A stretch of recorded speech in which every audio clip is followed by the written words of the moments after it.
My name is Nonqeba Qabazi, and I am the program director for Grindstone X, which is Grindstone's first all-women accelerator program. And I'm happy to be here really just sharing more about Grindstone. So I think without wasting any more time, I'll just get right into it. But to share a bit more on background, I think that's a good place to start just in how our model really is made. And so this is who we are made of when we speak shareholders. Grindstone is 50% owned by Knife Capital and 50% owned by Think Room, which is founded by Catherine Young that Martin spoke to earlier. And so with both companies, it works incredibly well really for the combination of access to capital as well as access to markets to those that we support. And it works quite nicely seeing that they co-own Grindstone Accelerator as well as Grindstone Ventures, but I'll get a little more into that a bit later. So for those that aren't aware, Knife Capital is a venture capital investment manager that works to ensure the acceleration of international expansion of startups that are African innovation-driven businesses. And it really does so by leveraging their strength in knowledge sharing as well as just their understanding of the investment landscape and their investment networks as well as their access to finance, of course. And then on the other side, we have Think Room, which is really the capacity development provider that focuses on giving entrepreneurs access to markets through the programs that we built as well as the curriculum that we curate. And that is what is used as our interventions to strengthen the businesses that we're supporting. And so the collaboration of the two, as I said, then come together, creating Grindstone Accelerator and Grindstone Ventures. And so the way Grindstone Accelerator works really is to engineer high growth entrepreneurship through helping small innovation-driven businesses harness their power to scale. And so as an added value add to the being part of Grindstone Accelerator, there is that addition of Grindstone Ventures where a need was really identified to develop a funding mechanism that we can then use to support, the Grindstone Accelerator entrepreneurs that are on our programs. And this venture is a female-led venture, majority-owned female as well, a post-seed fund that is really created to support those post-seed equity investments in early-stage innovation. And this is innovation-driven or technology-driven companies. And in the same light of the accelerator, the venture is also co-owned by Knife Capital and Think Room. And so, of course, then we're leveraging off of both skills here to really focus on the areas that we've identified as most needed by our startups and really also just building them and being successful startups. And so a bit of background. So for some context, on the Think Room side, we've worked in around 25 to 30 countries in Africa, including North Africa, West Africa, East and Southern Africa. And this is really with the focus on assisting entrepreneurs with leveraging our network, providing access to markets through these carefully curated programs, as well as the necessary interventions. And this, of course, depends on the mandate of our partnerships, as well as some of the like-minded organizations and institutions across Africa that we work with. On the Knife Capital side, they come in with that 15 years of VC history in South Africa. They fund businesses through that venture capital investment management mandate, but they also work to accelerate this international expansion of innovation-driven businesses across Africa. And so they're doing this, leveraging their knowledge, networks and funding opportunities, but also leveraging Grindstone as sort of part of their due diligence process, which also again works quite effectively. And so this is why this partnership works so effectively. It's, of course, through this combination of this much needed support that many startups really are coming out of the accelerator program quite successful.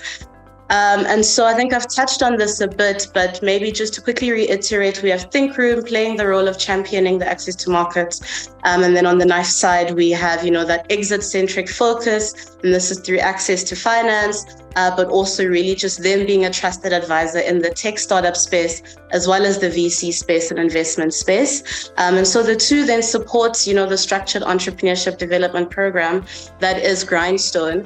And they then work really to help with building those fundamental business building blocks that, new technologies or new startups would really need to scale and become sustainable and fundable businesses. And you will see a little bit more at the bottom of the slide, but also assuming that these slides will be shared, I won't go into too much detail there, but you'll see a bit more about the Grindstone successes at the bottom there and a bit of the exits as well that have come out of our accelerator since its inception.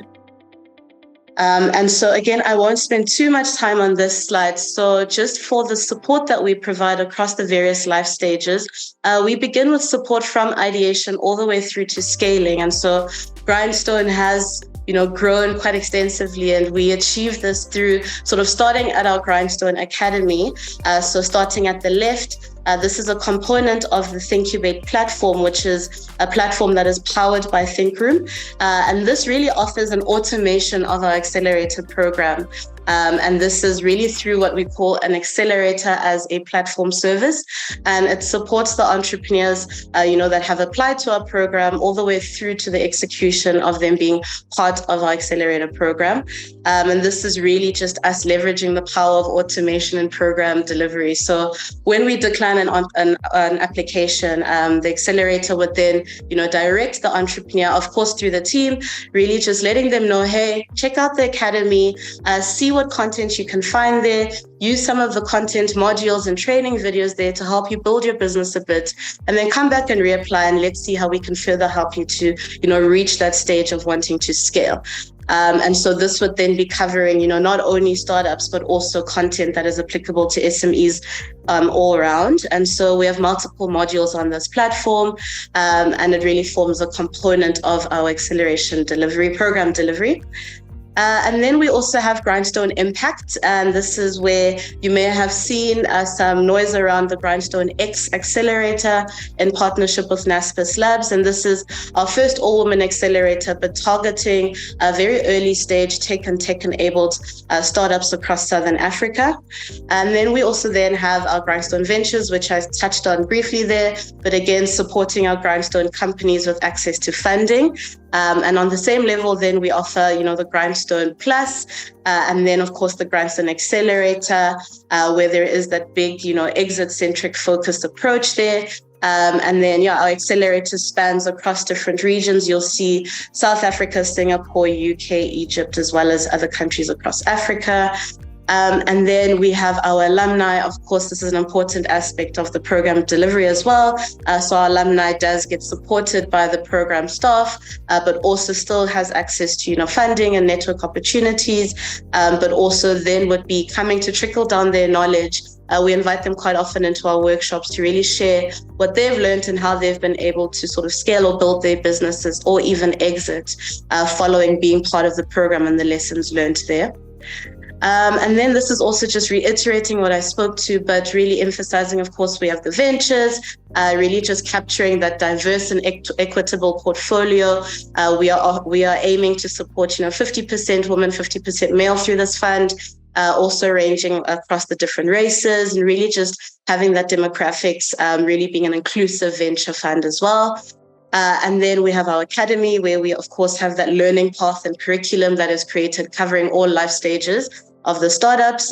We have around, 140 training videos and templates on that platform for startups to go through.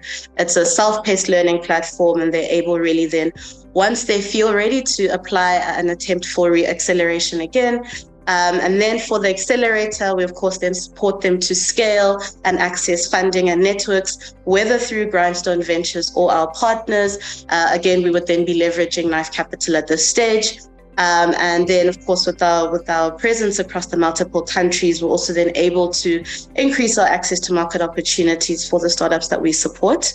On the Grindstone Impact side, I did mention our partnership with Naspers Labs here, launching Grindstone X. And this really, again, is just aiming to intentionally close that gender gap that we have through this programmatic support, but also through opening doors to market access opportunities and potential funding.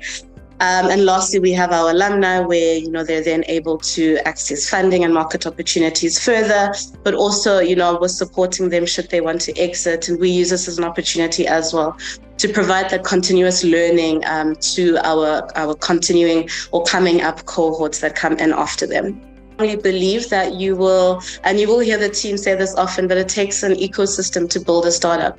And so we really believe in having multiple partners to ensure the success of the program as well, but to make sure that we are really giving the best value we can to our startups and founders on the program. And so the partnership aspect is a really important one in us helping our startups scale and helping them build their businesses. And so we have a number of different players working to support us in multiple ways. On the corporate and funding side in South Africa, we work with South African SME Fund, and they have provided us with program financial support, as well as have invested in our Grindstone Ventures and Knife Capital funds. We also then have ABSA, NASPIS Labs, as well as the MIC, which is the Mine Workers Investment Company.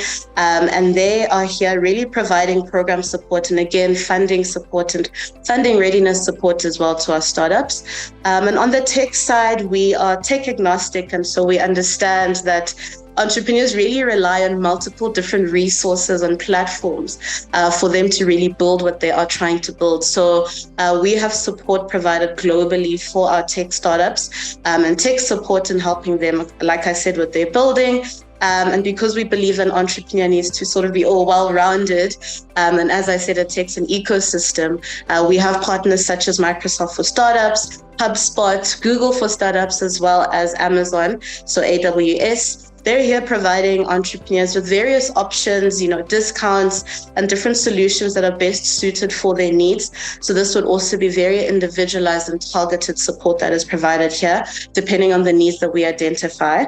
And then we've also partnered with Anglo American Foundation, Digital Jersey, as well as Enterprise Singapore to expand further with our global support here in multiple different ways. And we also rely on specialized services. So we've partnered with Deloitte, who support us and our founders on the programs in different ways. So this varies from, providing us with mentors and coaches for our startups, providing us support around strategy, organizational culture, how to build a team, and HR.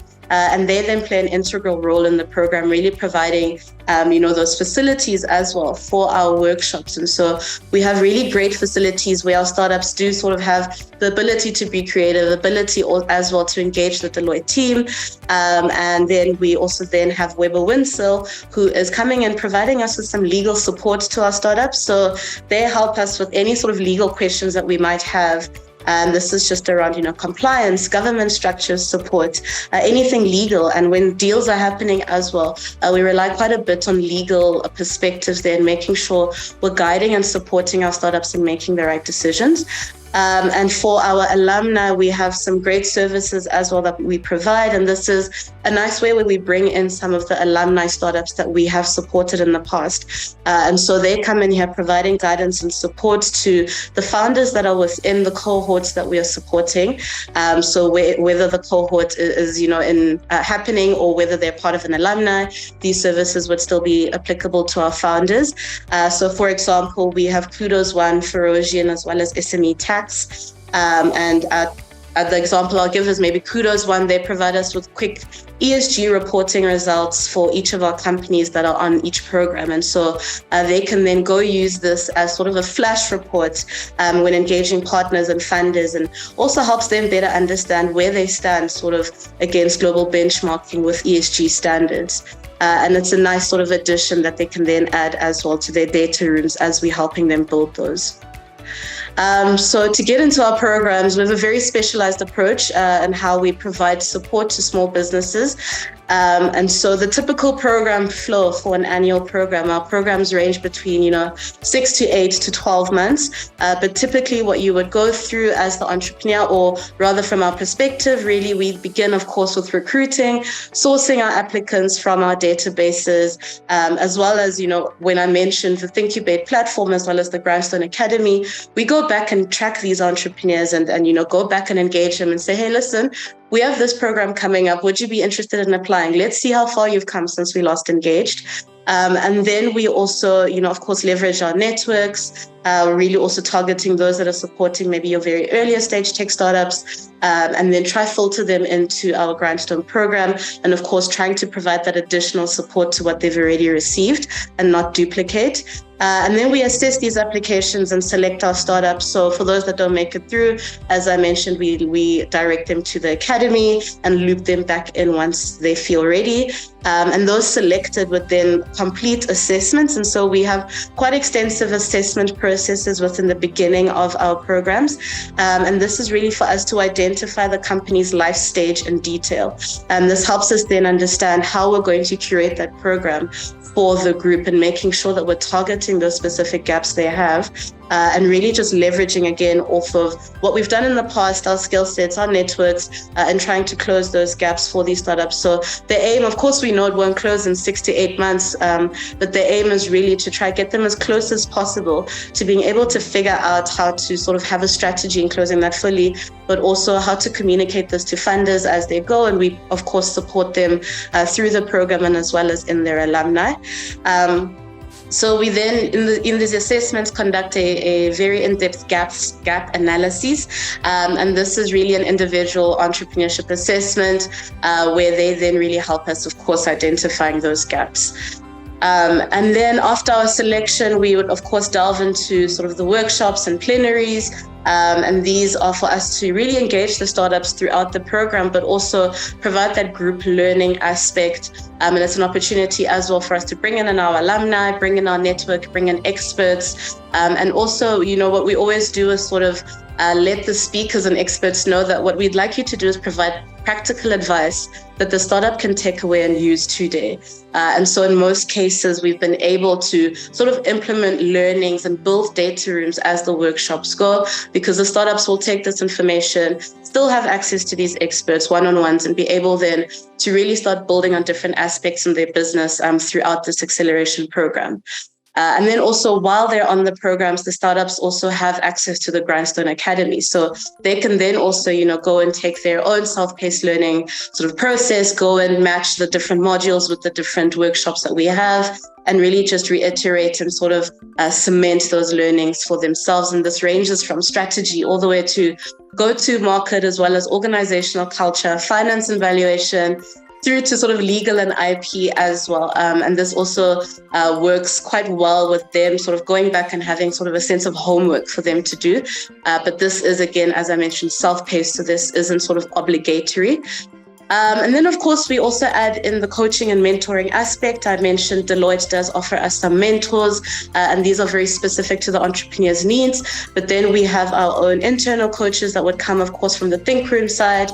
And they're providing support around just sort of product and market fit, as well as strategy and governance. And we also then try to use this in targeting some of the softer skills that entrepreneurs need as well, and tackling some of that unconscious bias. And these are, of course, one-on-one coaching sessions throughout their duration on the program. And then as an addition to the program, we also provide, some services that are required by each of the startups and helping them build their businesses more efficiently. So this goes back to us having our partners who support our startups on their tech and product building.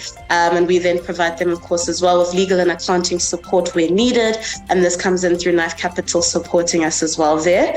And then we cannot forget the impact measurement and management sort of process as well. So at the end of the program, we, of course, then host a workshop with the cohorts, conclude on the program, but also get a sense of what worked, what didn't. So we're constantly sort of fixing our programs as we go and adding on elements that have been suggested by the startups themselves, because I think their experience of the program is really the best version of how it is that we can get. And so if we can fix that with every iteration of our programs, we really then are able to create a better version of each cohort through every program we host, but also then finding out where the program benefits are as well, and how the learnings of the workshops help them strengthen their businesses. And then we, of course, know what to make our fundamentals for each of the processes or programs. And lastly, we have our reporting. So, of course, we had the very, extensive assessments that happen in the beginning of the program. We then have those sort of as part of our look back session as well, where the entrepreneurs would complete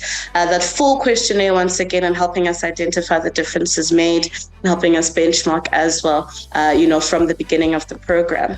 With Grindstone, really what we do sort of see as our differentiating factor is around how we are able to help our entrepreneurs with finding, the right investors, right corporates for their businesses, and getting those corporates interested and keeping them interested. And this is, of course, through leveraging our networks, but also we assist these entrepreneurs in making the deals happen. So we support them through that valuation process, the term sheet and understanding what that is, the due diligence process, and helping them across with their negotiations and that legal process as well.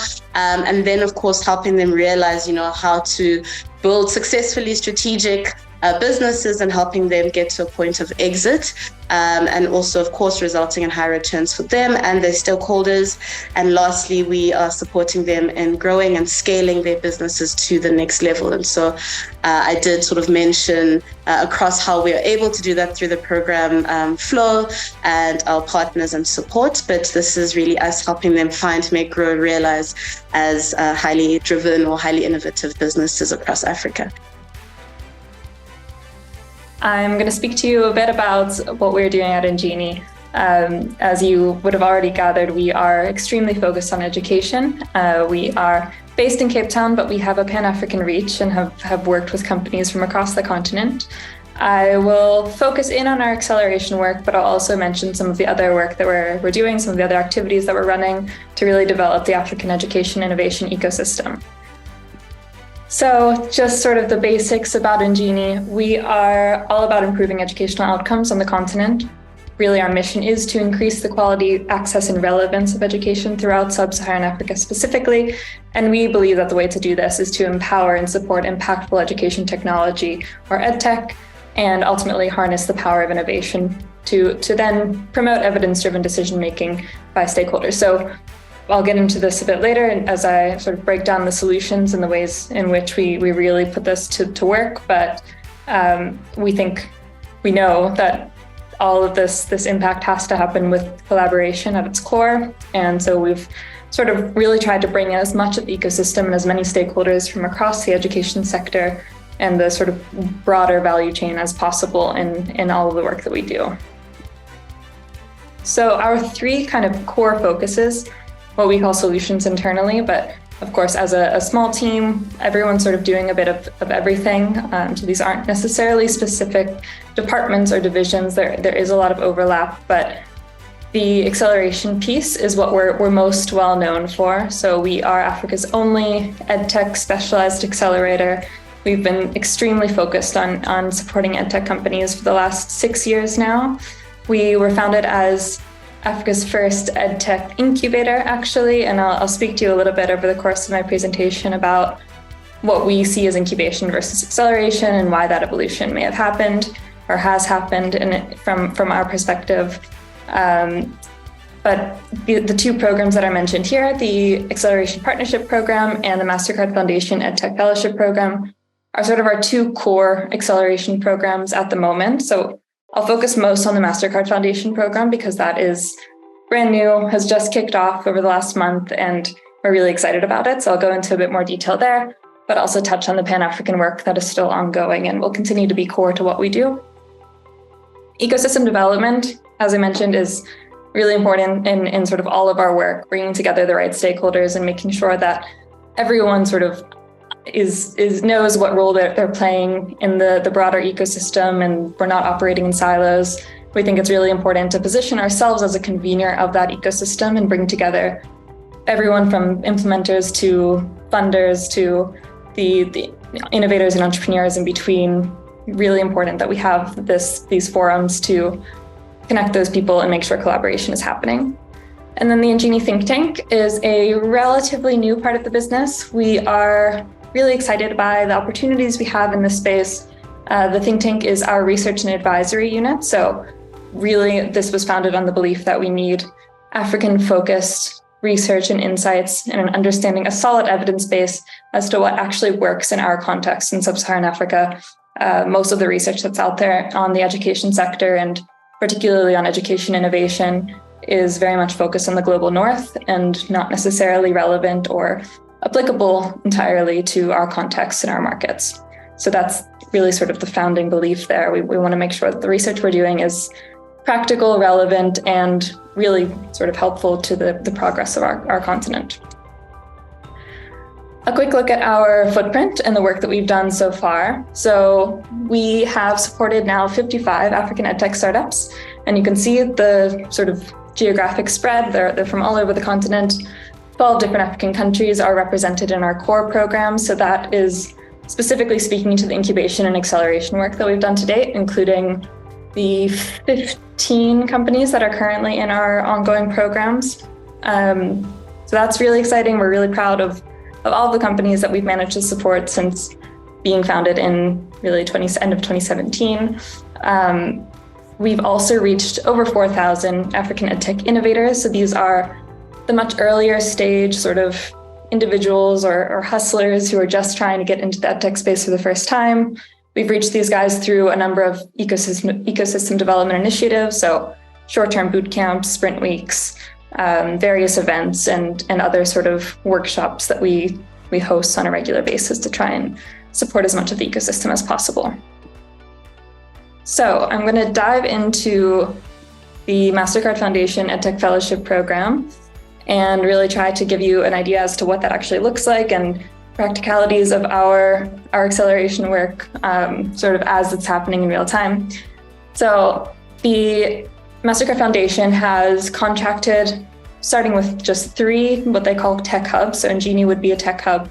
And basically they've tasked us to develop a really sort of comprehensive program to support companies that are being sort of built and ready to scale within our specific countries. So Ingenie is the South African partner on this larger fellowship program. There's another company in Nigeria and another in Kenya right now. The foundation will be going to market and looking for additional tech hubs who will be doing similar work across the continent. But our edition of the MasterCard Foundation EdTech Fellowship Program is really all about building support for high growth and high impact companies that are addressing pressing challenges in education in South Africa through technology and innovation. They don't necessarily need to be tech driven, but they need to be tech enabled. And so that means that there is sometimes this really interesting mix of more traditional education companies with the more sort of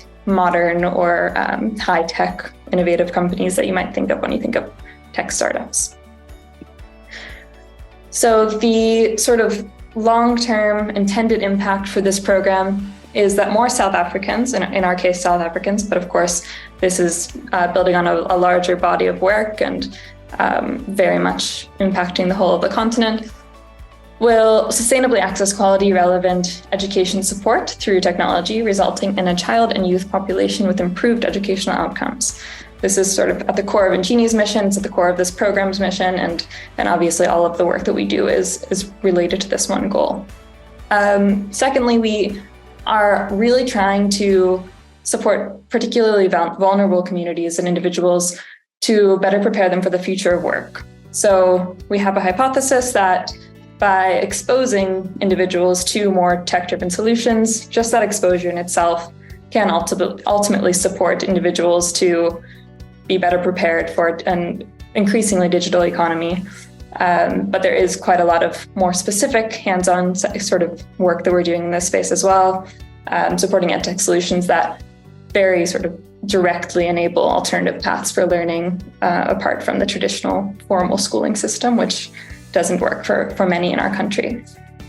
And then finally, we are contributing to a body of evidence that is really trying to demonstrate what actually works in African EdTech. So the idea is that as we continue collecting data and reporting on what's working and what's not, we will have this opportunity to ultimately engage with government stakeholders and with other investors and donors to really create the most enabling environment we possibly can so that more South Africans and regional learners are able to benefit from these effective innovations.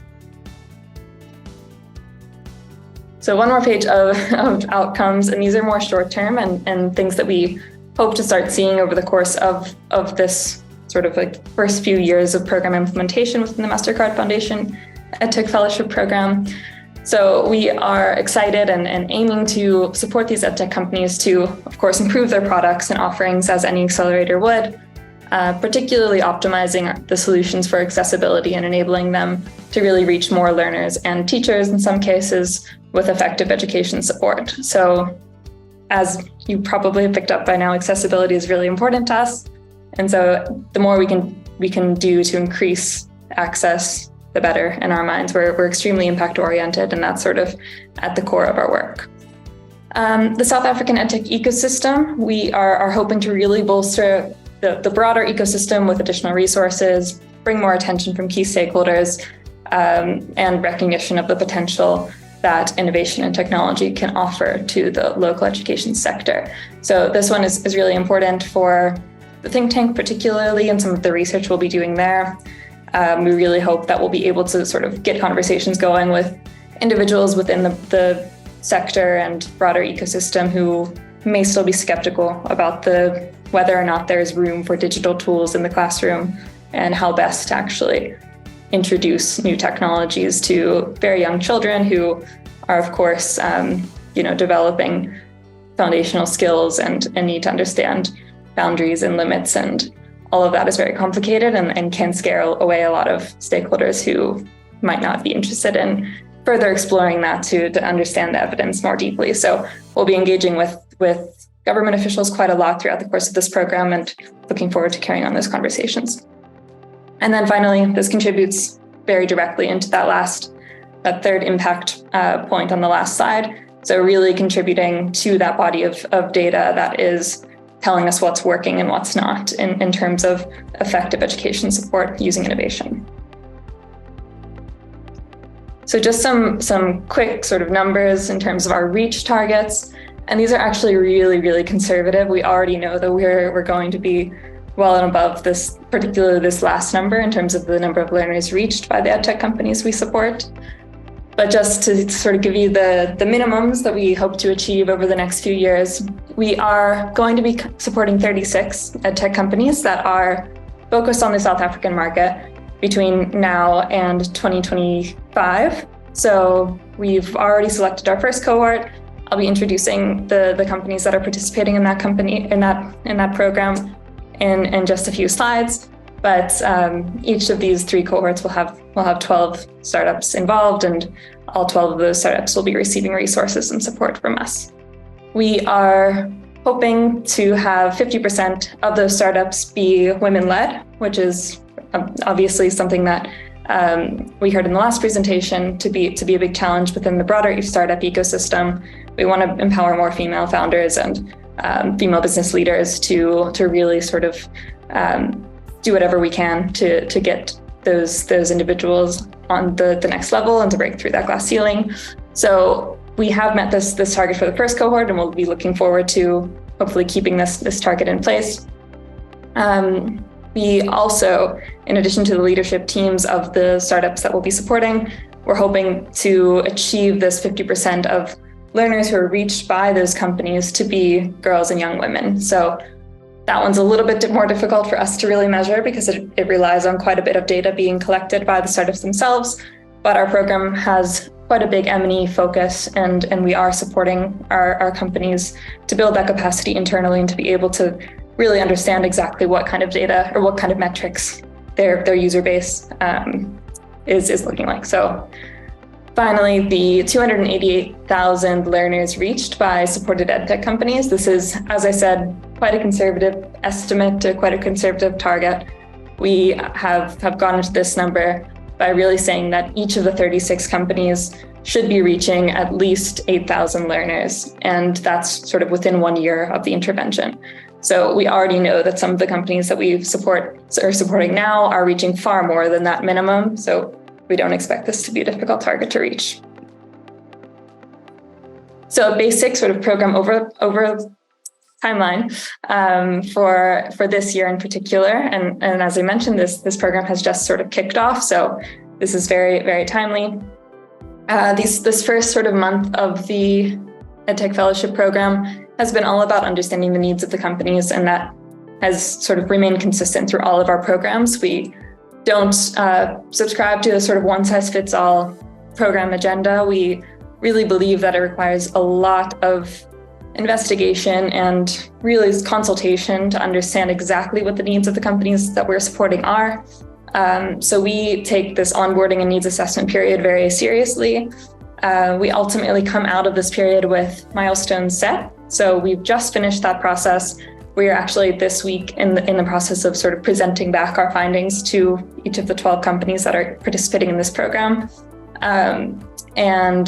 So each of the 12 companies gets a completely customized version of this acceleration program, which is of course extremely time intensive and can be very challenging to juggle for a small team, but is so much more impactful than the type of work that we started with, which was a bit more, not generic, but a bit more general in terms of the type of support that we were able to offer at the time. So by really customizing, we get great results, and we've seen that time and time again. So we'll continue on with that method.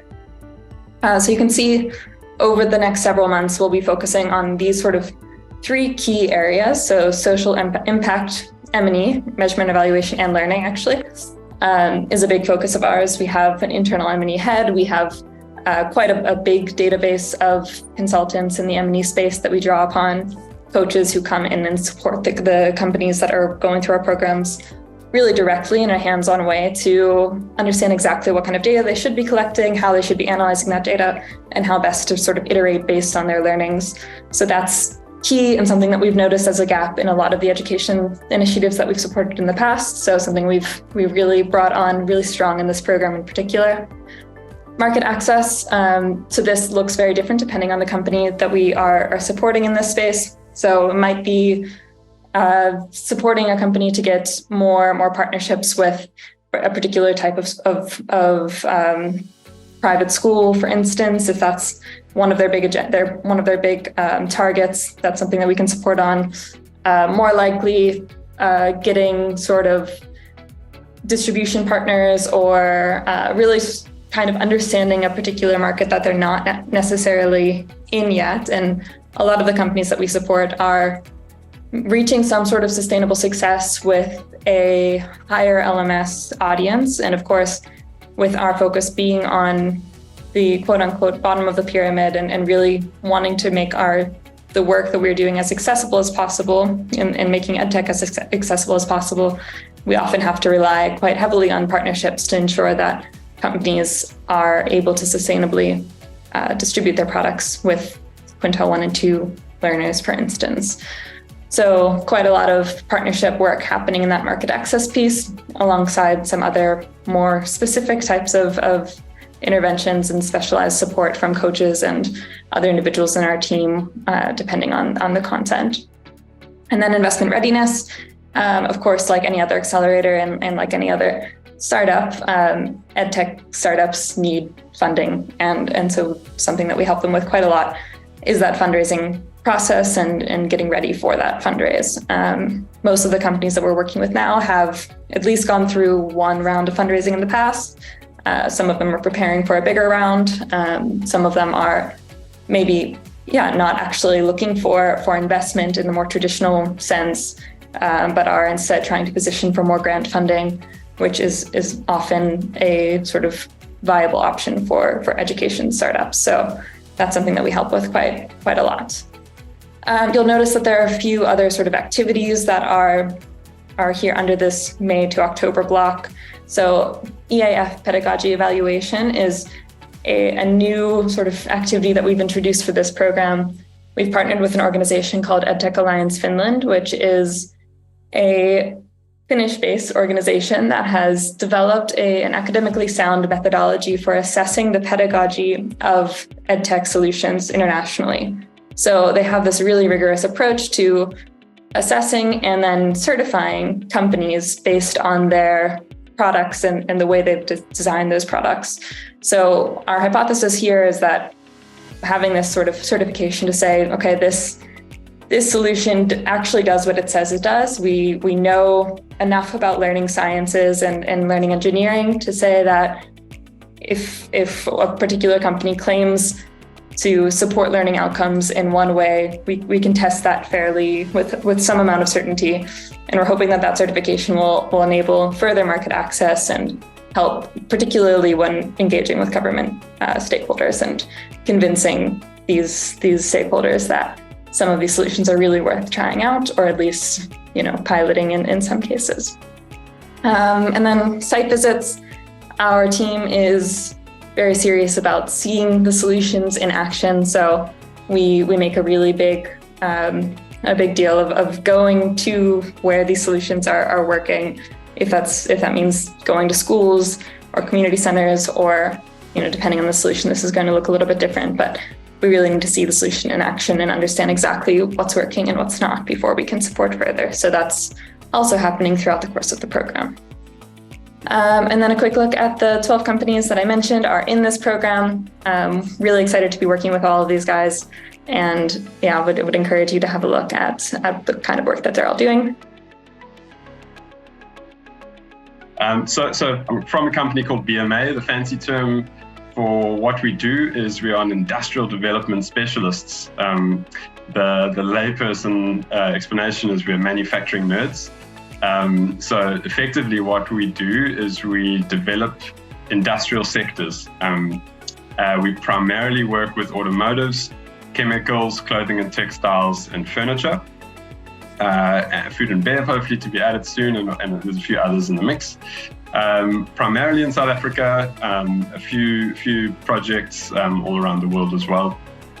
And the way that we work is with whole value chains. So this isn't just working with one manufacturer, it's working with the whole value chain that this manufacturer is connected with. And you'll see what I mean by that just now. And we also work through these clusters. Some of their logos are listed down the bottom here.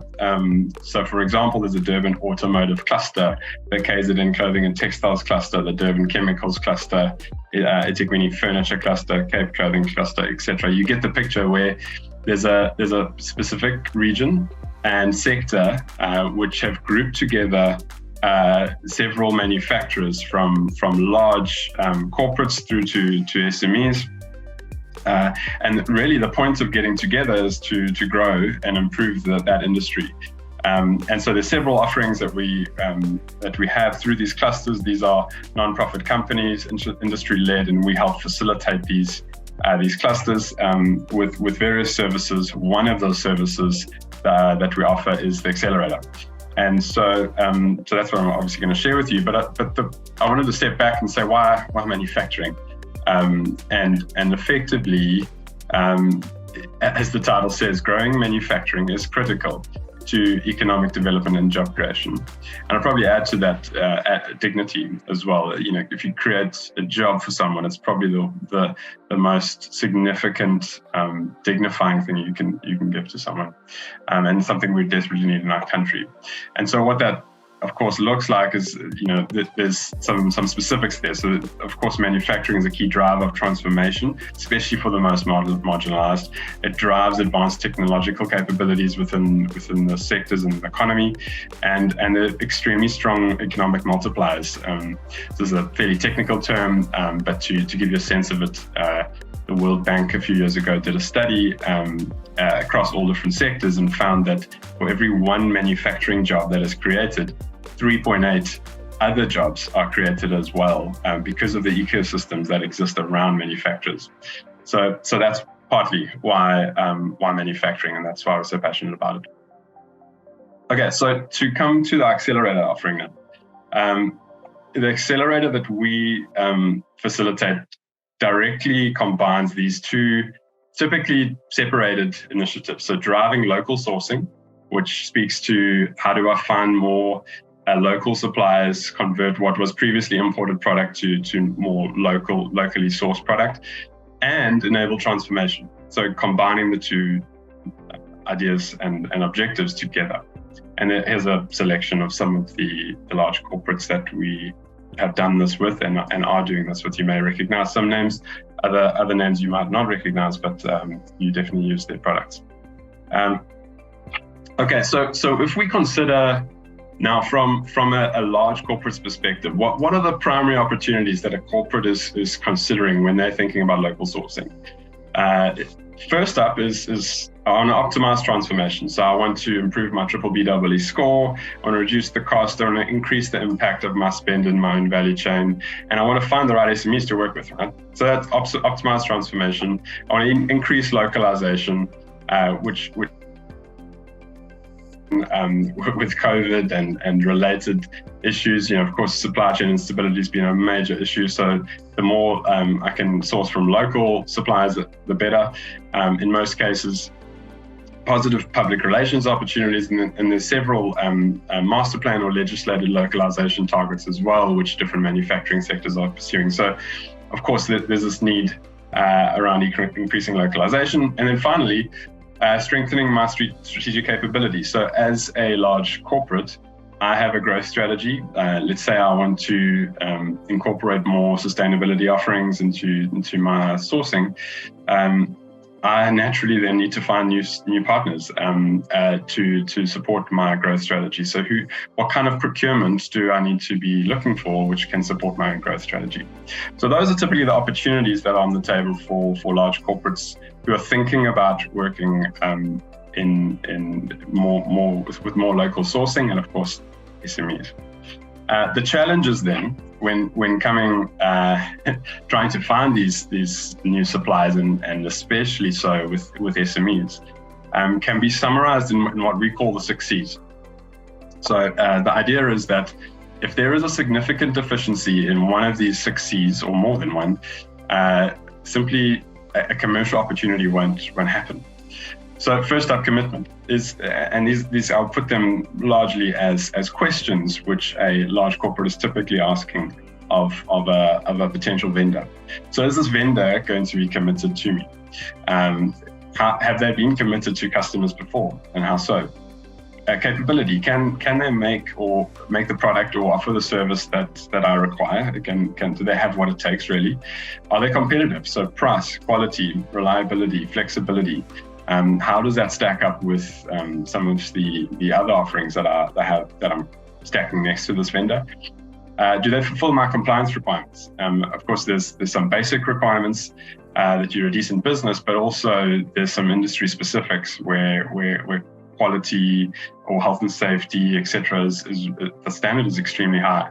And so can these vendors meet my compliance requirements? Can they handle my volumes, the capacity?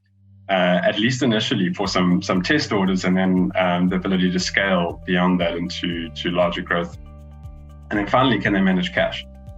Which is at minimum, can a company manage the procurement of raw materials and so on, but also can they invest in growth as they scale? So those are the opportunities, those are the challenges. So how does the accelerator help in this space? So here is the accelerator our accelerator in one slide, and I'll talk you through it here. So objective is to identify and develop high potential SMEs as strategic suppliers to industrial lead enterprises. And there's those big large corporates that I mentioned earlier, lead enterprises. And how do we want to do this? We want to do it through market access, standards upgrading, and capital investment interventions. Quite deliberately in that order. To put it fairly crudely, I guess I'm summarizing a lot of SME development work out there. There's two buckets, so to speak, of work that is done with SMEs. There's typically upgrading of some kind, so improving the offering of an SME in some way or form, and there's market access. And typically, even programs we've been a part of in the past, we would take SMEs through some sort of upgrading and improvements, and then send them out into the market and hope that really customers take them and are interested with mixed results. We quite deliberately flip this on its head. We first confirm where there is market opportunity, then upgrade towards that, and often use capital where required. So how do we do this? Starting on the top left, number one, we don't start with the SME. We start where the market sits, which is the lead firm. So we engage with the lead firms, or those big, large corporates that I mentioned, who are effectively the customers that we get on board, who are inspired to procure more locally through these initiatives. So we first of all want them inspired, of course, but also very importantly, confirm what their requirements are. So what kinds of suppliers are you looking to localize more? What is your sourcing strategy and your growth strategy? How, effectively getting to the details of what sorts of SMEs we're looking for. We then market the program, typically putting logos of the big, large corporates, which, effectively saying, here are a whole lot of big, large corporates and customers who are interested in sourcing more locally through this initiative. If you are ready to demonstrate your potential as an SME, apply to this program and see how you do. And there's some fairly rigorous screening here. This marketing goes through pretty much every channel you can think of: television, radio, social media, lots of different digital platforms and so on, and newspapers and so on. And we have a very high volume of applicants, and then screen down to very few, because we want the absolute best quality suppliers, SMEs, to work with here based on what the lead firm requirements are. We then go through some validation of finance and compliance information, and then, quite importantly, support the development of pitches. So typically, even good suppliers are they're good at what they make or the service that they offer, but they struggle to articulate their value proposition to a customer. So why should a customer work with them or even look at them for that matter? So we support them in developing that pitch to explain what that looks like, usually speaking to those 6 C's that I mentioned before, which they then use in a Dragon's Den. And so many of you may be familiar with the Dragon's Den format, but if not, it's literally a stage up front, 10 minutes for each SME to present their business, their offering, to a panel of customers within that sector who are actively looking for new suppliers, chance for questions and answers and so on, and then they move on to the next one. And at the end of this event, the point of it is for those large corporates, those big customers that we have on board, to have identified high potential. By definition, high potential, not perfect. If those SMEs were perfect, they would really be big and a whole lot of people would be buying from them. But they need to be high potential. In other words, they need to be speaking to the commercial opportunities that are potentially on the table with that large corporate. We then go into unpacking the business cases with each of those SMEs where there's interest shown, which includes diving into, do the volumes make sense, the price points, can the factory cope, and so on. If not, where are their gaps, where are the development needs, and so on. And then that culminates into something called a letter of interest. A letter of interest is a expression of commercial opportunity, really. It's written from the large corporate and effectively saying 2 things in writing. One is, this is the opportunity I'm interested in pursuing with you. So I, as Mr. Price, let's say, am interested in buying from you, XYZ SME. I want to buy 10,000 units of these woven dresses, and the price points are detailed, the quality requirements and so on. So that's the first, which is what the commercial opportunity is. And second, where there are deficiencies or gaps that need to be closed for this opportunity to be unlocked. So in that example, here's the chance for me to buy a whole lot more of these dresses from you, but I need you to fulfill this compliance requirement for this opportunity to happen, which then guides supporting growth phase, number 7 here, which is directly pursuing what the customer has articulated. So we don't do upgrading for the sake of it. This is a really efficient program for that reason. We don't just support for the general need of support. It is directly focused on what is needed to unlock the commercial opportunity with that customer. So in that example, the compliance example, obviously a project will be scoped in that direction. And also typically in this space is where capital investment is required. So to give another example, perhaps the opportunity is contingent on a new line, manufacturing line being put in place, which requires machinery to be purchased. And so, of course, capital obvious need there to bring that capacity on board. And then finally, we close out with the SMEs. We have an alumni as well, where we celebrate successes and continue to keep in contact with the SMEs. And then we go again. And we run these once a year in the 4 sectors I mentioned, so automotives, chemicals, clothing, textiles, and furniture. Typically, we have around about, or at minimum, 40 SMEs a year. It can, in some years, be much more than that, and is really just dependent on the amount of participation from the customers to start with. So that's the accelerator and how we address those opportunities and challenges that I mentioned just now. So some impact and highlights.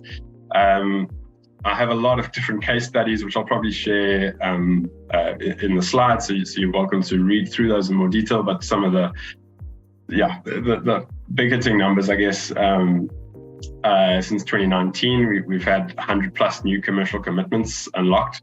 So these are significant deals made between large corporates and SMEs, which simply would not have happened otherwise. 150 million rand plus new commercial opportunities in the first year, which is quite significant just for the first year, because typically the first year's test orders, smaller quantities and so on. And then after that, it's really exponential. So really pleased. 1,000 plus new jobs created, 150 plus SMEs supported. For every 1 rand that's invested in the accelerator, 4 rand in new commercial opportunities are created annually. So really impactful. And of course, behind this sits a whole lot of BBBEE funding from the large corporates that we work with. And so we've had a lot of corporates who've been able to optimize their BBBEE outcomes through this. So that's some of the impacts and highlights. Welcome to I have a lot more to share, but for time's sake, I'll stop there and answer any other questions if you have. Introduction to Empire Partner Foundation, I think, will be the shortest presentation. We set it up in 2016, and the reason I set it up as a South African, I'm an entrepreneur that Martin has described me, but all my life I've been a social activist from the age of 12 till now, and I've not stopped. And we've continued to build solutions around our social activism. But in 2015, I became very concerned, or 2014, about the rise of public sector challenges that had social consequences like transportation, healthcare, education. And being a very active South African, I'd seen many attempts at this, and I said, okay, what do we do? And I realized that if we formed a foundation and took our youth of our country and got them to be more excited about using technology to solve these solutions, we could have lasting, sustainable impacts. And these kids that we got together in 2016 when we formed the foundation identified 10 key social challenges that we're faced with. And then we resolved to go about solving them via various interventions. So that's just really our focus area is youth, it's technology, it's entrepreneurship. We haven't followed any model. It's totally novel in what we've done. And to Martin's point is that we're just another cog in the wheel, like the other presenters before us in organizations, to add, I would say, significant value. Yeah. So when we looked at the areas for South Africa and Southern Africa, I think we are also conscious of the African continent. We are 1.4 billion people. We will compete amongst the 54 countries, and soon maybe 55 or 56 countries if the other independent states be recognized. We are geopolitical, where we're influenced from various quarters of the world. And we have something called globalization. Sometimes we forget that we're not the only company or country in the ecosystem. So we realize the impact of globalization can be very negative for African development, because we don't have the resources, other countries ahead of us. And this is something that also drives us, that we want to make people aware that in building a South African ecosystem and an entrepreneurship ecosystem, and for Southern Africa, we must be very, very conscious of it. Other countries are quite rapidly advanced in other technologies.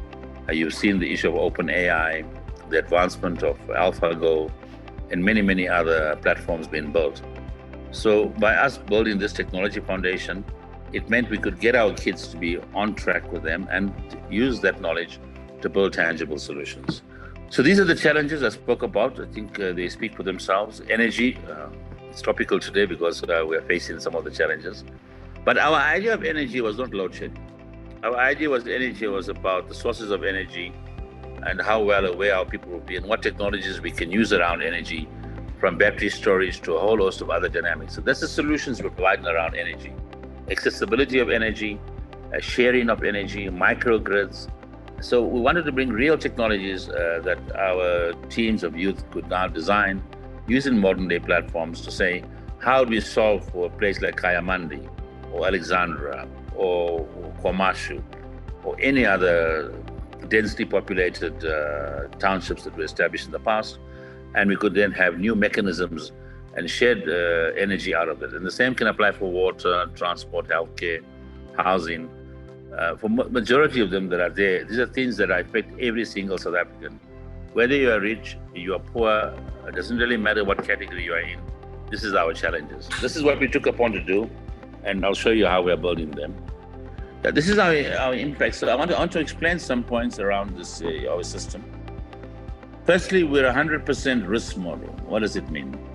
From day one, we've taken 100% of the risk. So we were not co-funded or supported. We took some of our own resources and said, look, let's go and build this on our own. And why did we want to do that? We wanted to prove that if we put our own skin in the game, our own resources, we would have tried and tested models. So we do appreciate that there are other organizations that are supported by corporates, but I want you to do it the total inverse. Let's go and build something. We bootstrap it, we put all our resources, and we build it. We piloted 3 hubs. We have a hub in Sandton, which is about 2,000 square meters. We call this our home for software discovery. In the waterfront, what we have there is our research office, and there we're looking at the impact. It's a technology and research impact center. And we want to understand for all the technology or all the accelerators or all the startups, are we really making an impact? And we work with many universities.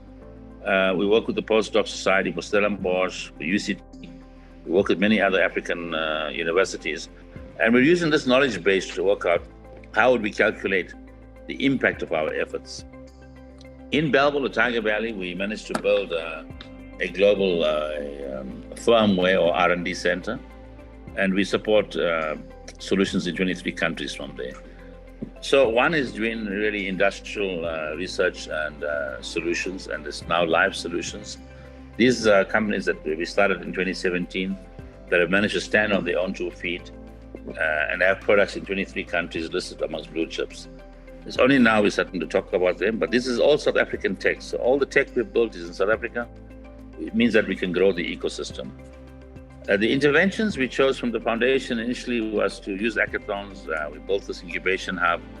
We built an innovation campus, which is our home for software discovery today. We built a studio so that we wanted to advocate what we do, both for ourselves and other organizations.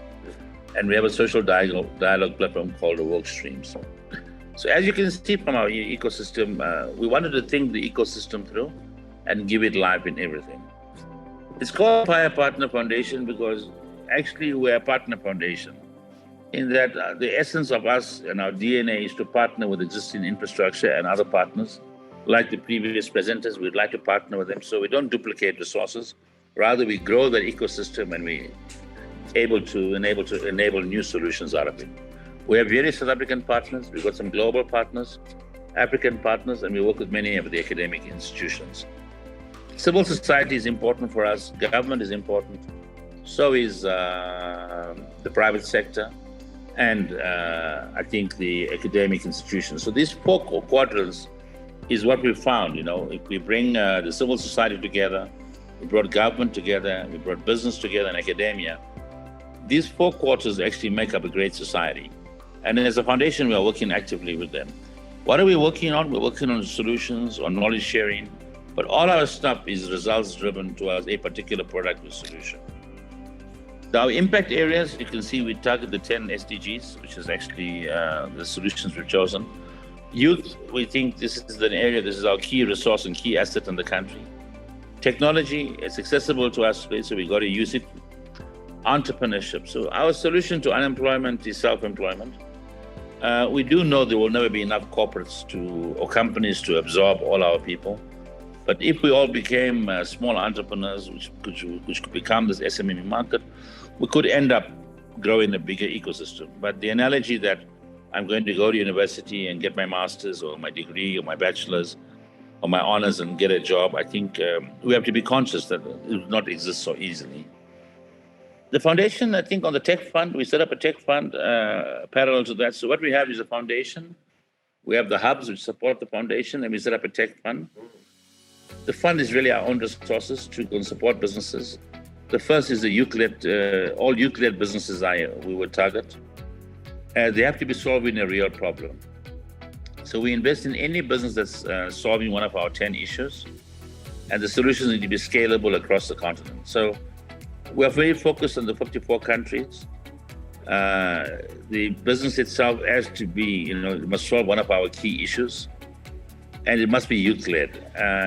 Currently, our gender equity is pretty high. We're more than 50% female and less than 50% male, but when I look at it, we're almost at the 50-50 level, and our average participant is below 25. We do find participants up to 35, but I will say 75 to 80% of the businesses that we funded or we co-supported were below the age of 25. So I think when I was speaking to Martin and we spoke about the issue around South Africa and our challenges that we are facing, we had a lot of learnings from what we experienced. So we wanted to say, what are the learnings that I learned, our colleagues have learned in business, and how could we actually bring this together? So innovation is key for us. I think these are the big names that we all use, but we brought innovation, collaboration, and growth in the tech industry. It'll impact our vulnerable communities. So this is where we are very focused on those communities that will utilize it more. If we incubate ideas, it will enable entrepreneurs to move from concept to commercialization.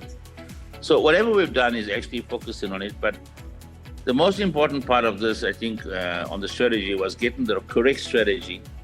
We've seen many impacts in the country, and we were concerned about, is it the right strategy for the right impact? I think we will share the slide, but without belaboring the point, it's essential that we must keep debating and asking ourselves, what is the correct strategy? And we should be reviewing our strategy.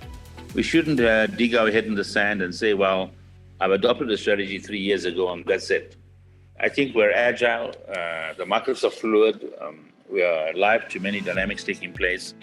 So we've got to be agile and dynamic and respond and alter our strategy, even if it's every quarter, because things are changing, events taking place that are shaping us. We've got a higher inflation rate coming up, we've got a higher interest rate coming up, we've got a weaker rand. These have got significant impacts on the smart startups. You've seen the VC market saying we're going to taper down in terms of funding VCs, and obviously they'll have a huge impact for us. So getting people to think about a strategy in entrepreneurship is very, very important. People are very excited to do something, but they don't do much thinking. I think a greater delta should be on the thinking.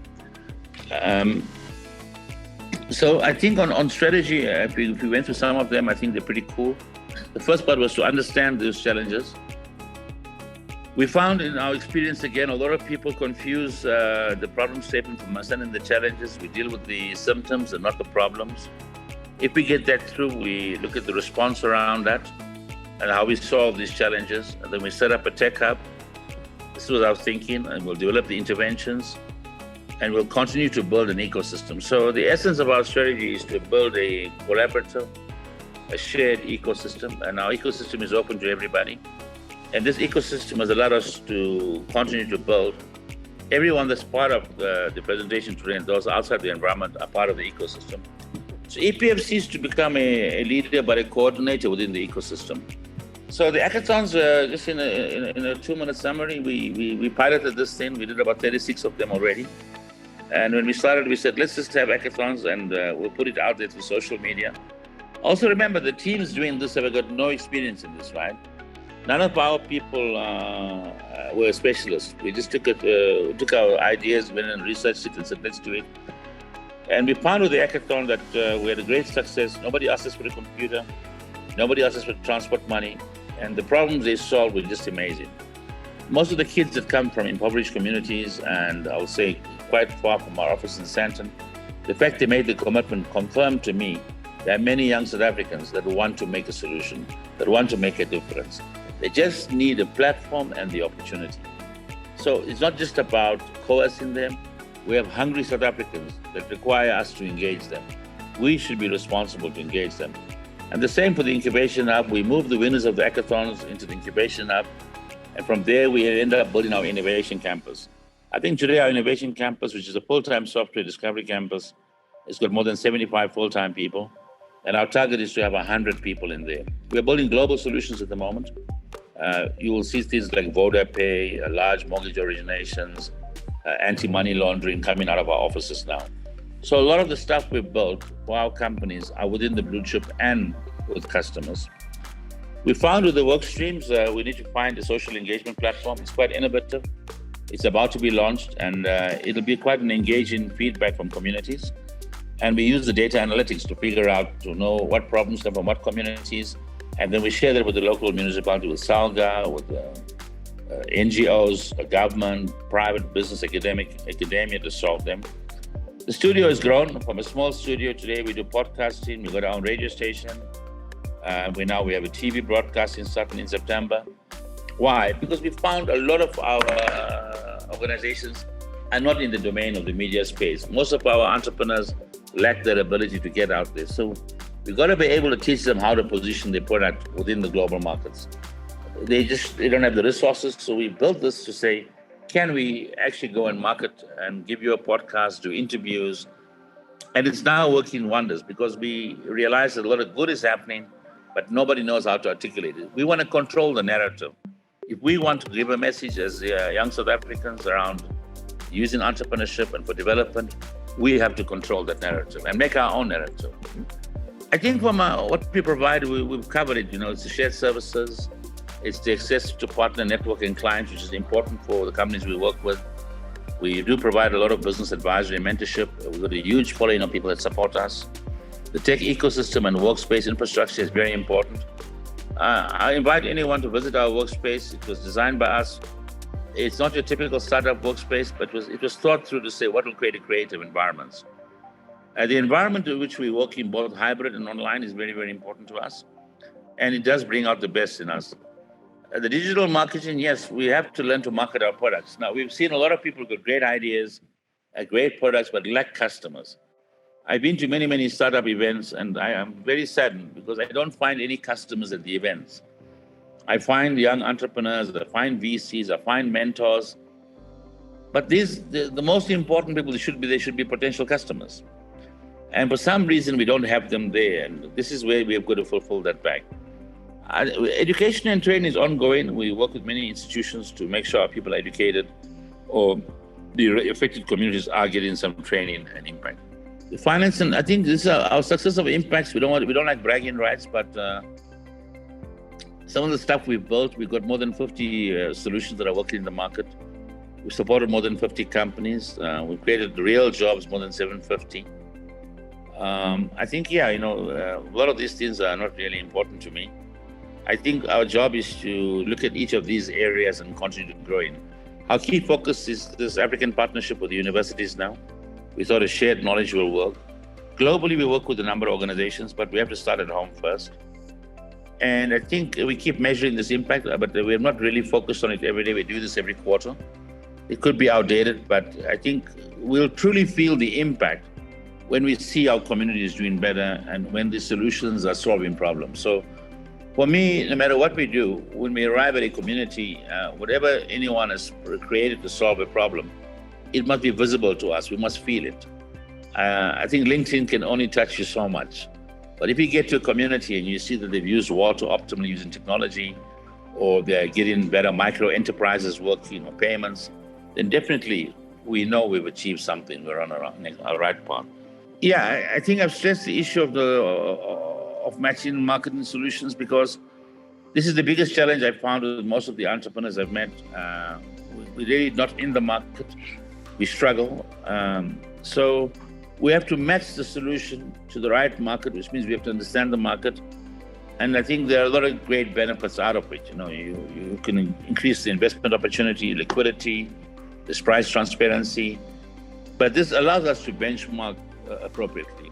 Some of the investments we made, just to show you an example, that are now live.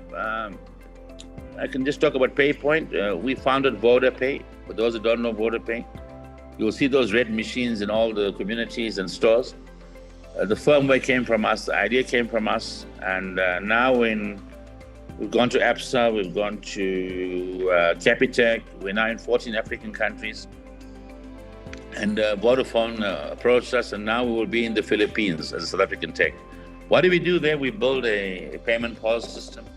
We own the firmware. We PASA approved, all of this in the last 4 years.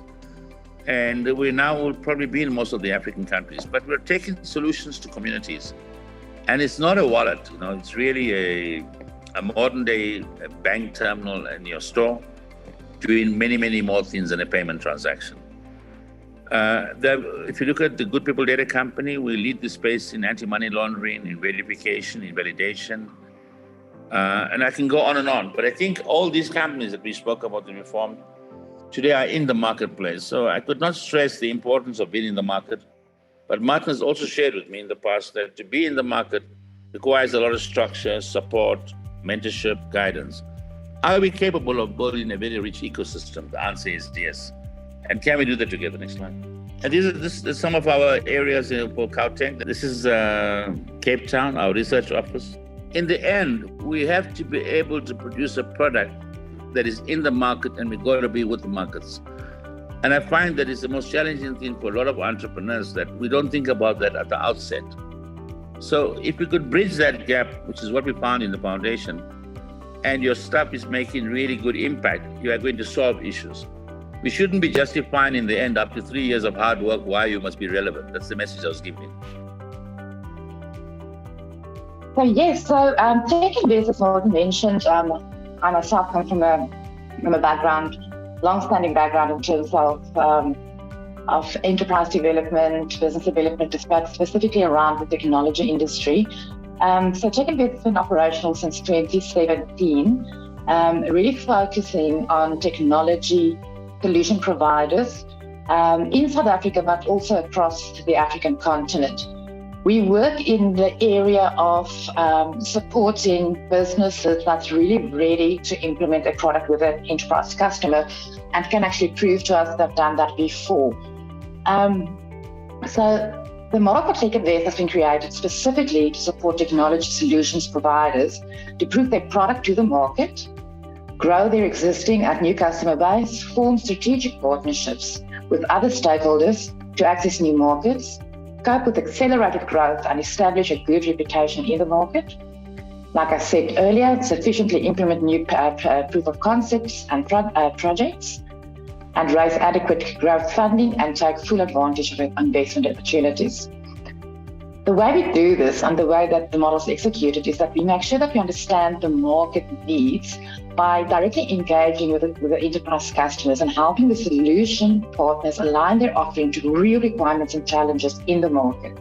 That relates to proof of concept requirements, budget limitations, procurement cycles, payment terms, integration requirements, and other things that the enterprises then would discuss with us and that we would make sure that we understand a lot of.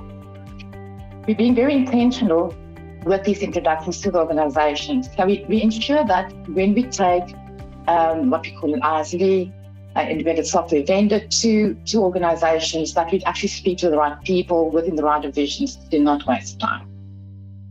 We also support with the thinking and planning with regards to the delivery of POCs and the growth aspects when these move into larger projects. This also relates to pricing again, making sure that they price their product correctly, proof of concept and project budget planning, human resource skill planning, which is a very, very big topic at the moment among the technology businesses, because as they grow, skill is not always immediately available. And then obviously integration requirements. Then also understanding the project, other solution providers are already engaging with, and to see where we can facilitate connections with some of these solution providers can work together on specific existing projects and form new strategic partnerships. Then obviously lots of them get to the point where they need either growth funding, different types of vehicles they need to access, and we facilitate with that in terms of partnerships that we've got with various funding organizations. Okay. So actually, in summary, Tech Invest follows the process of getting products into the hands of customers who really need them by engaging industry first. This mainly includes large enterprises and system integrators, and understanding their requirements for us to match that with solution providers or a combination of few, where we put together, like I said earlier on, different solution providers who might actually solve one specific requirement for an enterprise customer. Our engagement focuses on how to engage with potential customers and positioning product to fit their requirement. Realistically evaluating the pricing structure of products, as I said earlier, understanding the solution provider's technology, and where we need to, we pull in technology partners where there's assessments that's required. Lots of times when this happens, especially when due diligence is done for investors or for very big multinational large enterprises who looking to procure from these solution providers. Then presenting, closing and delivery of POCs, we support them all the way through that process. And then upon successful delivery of a POC, assess their capability to scale and to enter into larger term contracts. And then obviously help them to understand how to retain that customer and satisfy their requirements. Now, obviously this type of model that I've just described, it doesn't come without challenges. We do see challenges, especially when it comes to enterprises having to when it comes to long decision-making processes. We've seen that if they don't necessarily, the solution providers, if they don't necessarily entice the audience in the first meeting, then it becomes a long process if we still engage them. Enterprise customers are starting to get fatigued by sitting through several business presentations where there might only be a small percentage matched to their requirement. This wastes the time on both sides and it creates false expectations with the solution providers. Then most enterprises expect a free POC, which is understandable, but the smaller and the earlier stage solution providers don't necessarily have the capacity or the finances to be able to fund this. And then references become an issue where specifically around use cases, they want a validated proof of references to see where the solutions has been implemented before, how successful it was, etc. Because of certain aspects like NDAs, that's not always necessarily possible, and also these guys don't necessarily always have the right type of references that's documented and monitored and reported on. And then again, they want to see a free POC, which brings us back to the earlier problem. So what we've done around that, the thinking that we came up with, in 2021, we started to develop a platform called C-Switch. And C-Switch is almost ready to be launched now.